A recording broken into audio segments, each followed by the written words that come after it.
Hello दोस्तों, welcome back to our channel Ghar painting. आज फिर से स्वागत है आपका हमारे इस चैनल घर पेंटिंग पर। ये जो हम किचन कर रहे हैं पॉलिएस्टर की, इस पर अब आगे का प्रोसेस मैं आपको बताता हूँ। आज की वीडियो में हम बफिंग करके फाइनल कर देंगे और आपको इसकी फाइनल आउटपुट कैसी है वो भी दिखाएंगे। तो सबसे पहले मैं आपको दिखाता हूँ कि सैंडिंग का प्रोसेस क्या रहता है। देखिए, जो आपने पीछे वीडियो में देखी थी वो सैंडिंग थी 220 नंबर से आपको करनी थी। हमने तो 150 से की थी, लेकिन आपको 220 से करनी है। जब भी आप पॉलिस्टर करें 220 से सैंडिंग करें तो उसका जो सरफेस है वो बिल्कुल स्मूथ हो जाए, इतनी आपको सैंडिंग करनी है।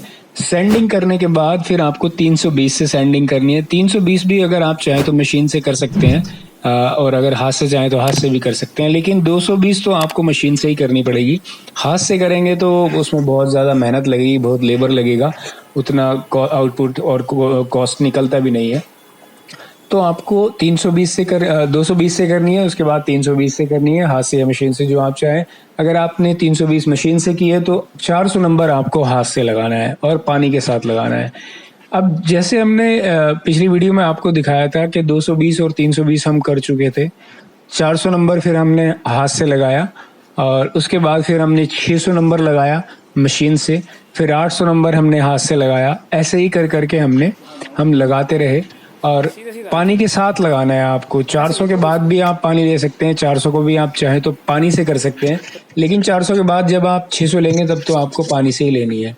ये जो मैं कर रहा हूँ मैं आपको दिखा देता हूँ। ये 1500 नंबर का सैंड पेपर मैं कर रहा हूँ, 3M का सैंड पेपर है ये। अगर आप देखेंगे तो ये मैंने एक स्ट्रिप ले रखा है फोम का स्ट्रिप। ये इसलिए होता है ताकि हम लोग इसको, जो हमारा सैंड पेपर है वो स्मूथ रहे, एक जैसा रहे। ऐसा ना हो कि कहीं से, जैसे अगर हम फिंगर से डायरेक्ट मारते हैं तो वो कहीं से ऊंचा हो जाता है, कहीं से नीचा हो जाता है इसके ऊपर। इसलिए इस फॉर्म को लेकर हम इसके ऊपर जब लगाते हैं तो बड़ा स्मूथ चलता है और उसमें कोई ऊपर ऊंचा नीचा उभार नहीं आता है और फिंगर्स के निशान नहीं आते हैं और ये बिल्कुल स्मूथ रहता है। 3M का पेपर है ये और 1500 नंबर का मैं इसमें लगा रहा हूँ पानी के साथ। इसके बाद हम 2000 लगाएंगे, फिर हम 2500 लगाएंगे और फिर हम 3000 का लगाएंगे रेगमाल, तब जाके इसकी सैंडिंग आउटपुट आएगी। आउटपुट कैसी आएगी ये मैं आपको दिखाऊंगा अभी वीडियो के लास्ट में। इसको मैं वापस से ये जो फॉर्म मैंने आपको पहले भी दिखाया था, आप इस तरह से पानी डाल सकते हैं। पानी डाल के आप हल्के हल्के हाथ से आपको सैंडिंग करनी है। मतलब हल्के हाथ से इन द सेंस कि जो पहले रेगमाल लगाया है उसके जो निशान है वो मिट जाने चाहिए, हट जाने चाहिए। अगर वो निशान नजर आते रहेंगे तो फिर इतनी चमक नहीं आएगी। तो जैसे मैं इस पर, अगर आप जैसे रखा है अभी ये हमारा शटर, उसके अकॉर्डिंग देखेंगे तो मैं नीचे से ऊपर की तरफ ले रहा हूँ या ऊपर से नीचे की तरफ ले रहा हूँ, कुछ भी आप कह सकते हैं। अगर जब मैं 2000 लगाऊंगा, ये 1500 है, जब मैं 2000 का सैंड पेपर लगाऊंगा तब मैं इसको लेफ्ट टू राइट लगाऊंगा, यानी कि ये वर्टिकल लगा रहा हूँ तो वो हॉरिजॉन्टल लगाऊंगा। उससे बेनिफिट ये होगा, जो हमारे सैंड पेपर के निशान है इसके जो मेरे हाथ से आएंगे वो 2000 का जब हम हॉरिजॉन्टल लगाएंगे तो उससे खत्म हो जाएंगे। अब अगर आप ये देख रहे हैं तो ये 1000 का पेपर लग रहा है और ये मशीन से लग रहा है। इसके बाद जब हम लगाएंगे 1500, वो हम हाथ से लगाएंगे। जैसे आपने अभी देखा है वही से, वो पहले का इसके बाद का प्रोसेस है। और उससे पहले ये 1000 का हम लगा रहे हैं, मशीन से लगा रहे हैं और बड़ा स्मूथली चल रहा है। मशीन से करने में जो बेनिफिट आपको ये रहता है, एक तो आपकी लेबर कम लगती है, मेहनत कम लगती है और जो आउटपुट आती है वो बिल्कुल एक जैसी आती है। लेकिन इसमें प्रॉब्लम बस ये होती है मशीन में कि जो इसके निशान होते हैं, मशीन के निशान बनते हैं, उसको हटाना एक चैलेंज रहता है। उसको जो स्किल पेंटर है, जिसको तजुर्बा है, एक्सपीरियंस है, वही हटा सकता है। और जो आम पेंटर हैं उनको तो शायद पता भी ना लगे कि इस पे निशान है कि नहीं, क्योंकि ये बड़ा थोड़ा एक्सपीरियंस यहाँ पर काम आता है। थोड़ा देखना पड़ता है कि किस तरह से, कई एंगल से देखना पड़ता है ऑब्जेक्ट को कि इसके ऊपर निशान है तो नहीं है कहीं। अब ये आप जैसे देख रहे हैं यहाँ पर हाथ से ये जो लग रहा है सैंड पेपर, ये 1500 है जो आपने इससे पहले देखा था। मशीन से लगाने के बाद यहीं पर 1500 इसके ऊपर लग रहा है, उसके बाद 2000 लगेगा, फिर 2500 लगेगा और फिर 3000 लगेगा। फिर ये फाइनल इसकी बफिंग हो जाएगी। तो बफिंग भी मैं अभी आपको दिखाऊंगा। अभी ये मैं एक्चुअली डिटेल में मैं आपको सैंडिंग पेपर का इसलिए बता रहा हूँ, कई भाई पेंट करते हैं और पॉलिस्टर करते हैं, PU पेंट करते हैं, ग्लोस, हाई ग्लोस, तो उसमें उनको प्रॉब्लम ये आती है कि वो मुझे फ़ोन करते हैं, मैसेज डालते हैं अपने काम का, व्हाट्सएप अपने काम जो उन्होंने किया होता है उसका व्हाट्सएप करते हैं और मुझसे पूछते हैं कि इसमें चमक क्यों नहीं आ रही। तो चमक का एक बहुत बड़ा रीज़न है, कई रीज़न होते हैं, जिसमें से एक रीज़न ये भी है कि चमक इसलिए नहीं आती क्योंकि आपकी जो सेंडिंग है वो प्रॉपर नहीं है। उसमें कहीं न कहीं कुछ न कुछ आपने स्किप कर दिया या नज़रअंदाज कर दिया, जिसकी वजह से वो सेंड आपकी चमक नहीं आई है आपके ऑब्जेक्ट पे।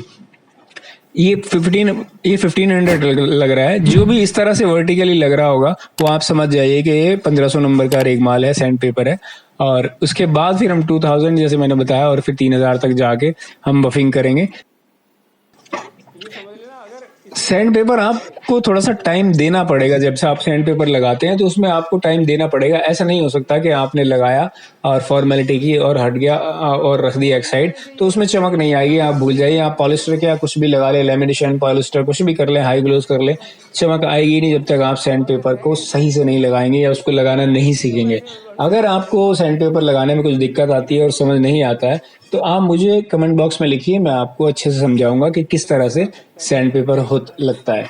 इससे पहले की 2 वीडियो मैंने डाली, अगर आपने वो नहीं देखी है तो आई बटन में लिंक है, आप वो देख सकते हैं और डिस्क्रिप्शन में भी लिंक है, आप वो भी देख सकते हैं। यहाँ पर अब हम आपको बफिंग करके दिखाएंगे। इसकी पूरी सैंडिंग हो चुकी है। अब हम इसके ऊपर बफिंग कर रहे हैं। बफिंग मैं यूज़ कर रहा हूँ, बफिंग आइका का बफिंग पेस्ट है जो मैं यूज़ कर रहा हूँ। मैंने एक वीडियो में बताया भी था, अगर वो वीडियो आपने नहीं देखी, बफिंग का पूरी जानकारी मैंने उसमें दे रखी है। आपने अगर वो वीडियो नहीं देखी है तो आई बटन में लिंक है, आप वहाँ से जाके देख सकते हैं कि बफिंग का क्या प्रोसेस रहता है और बफिंग में क्या क्या सावधानियाँ आपको बरतनी रहती है। तो यहाँ पर हम बफिंग पेस्ट आइका का लेके बफिंग कर रहे हैं। इसको हम 2 बार लगाते हैं, एक बार बफिंग पेस्ट लगाएंगे और बफिंग करेंगे, फिर दोबारा लगाएंगे, फिर बफिंग करेंगे, तो इसकी चमक उठ जाएगी, आ जाएगी।